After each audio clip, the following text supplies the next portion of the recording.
কি গরম আগুন এখানে তো সব।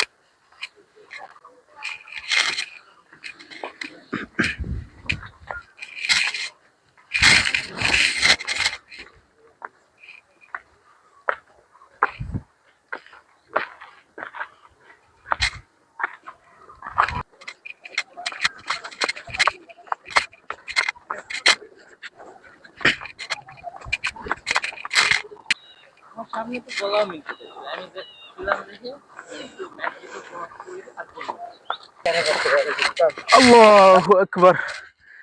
এত উপরে উঠলাম, উঠতে উঠতে অনেকটা ক্লান্ত হয়ে গেছি। হরিপুরের উতলার পারে সেই আগুনের পাহাড়, আল্লাহর কি কুদরত, কি নিশান। আলহামদুলিল্লাহ, আল্লাহু আকবার কবীরা।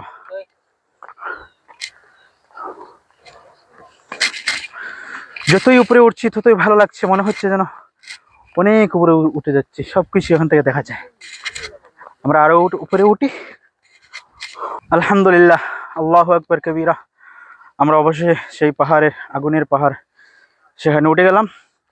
আপনারা দেখতে পাচ্ছেন নিচে অনেক জায়গা গহীন, সেখান থেকে কত উঁচু এই পাহাড়।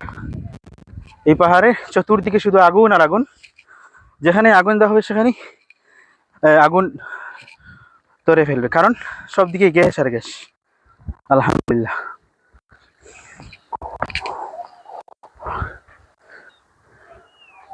এই দেখেন চতুর্দিকে কত সুন্দর লাগছে প্রাকৃতিক পরিবেশে, মনোমুগ্ধকর। খোলা আকাশের নিচে মনে হচ্ছে যেন একটা স্বর্গীয় সুবাস পাচ্ছি। আলহামদুলিল্লাহ।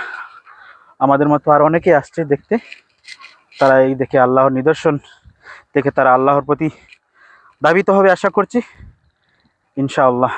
হরিপুরের এই জমিনকে, উতলার পাড়ের এই মাটিকে গ্যাসের রাজ্য বলা হয়, কারণ এখানে চতুর্দিকে শুধু গ্যাস আর গ্যাস। আমরা যদি সামনে একটু একবারই, সেখানে একটা বড় গর্ত কূপ, সেখান থেকে সব সময় গ্যাস উঠে।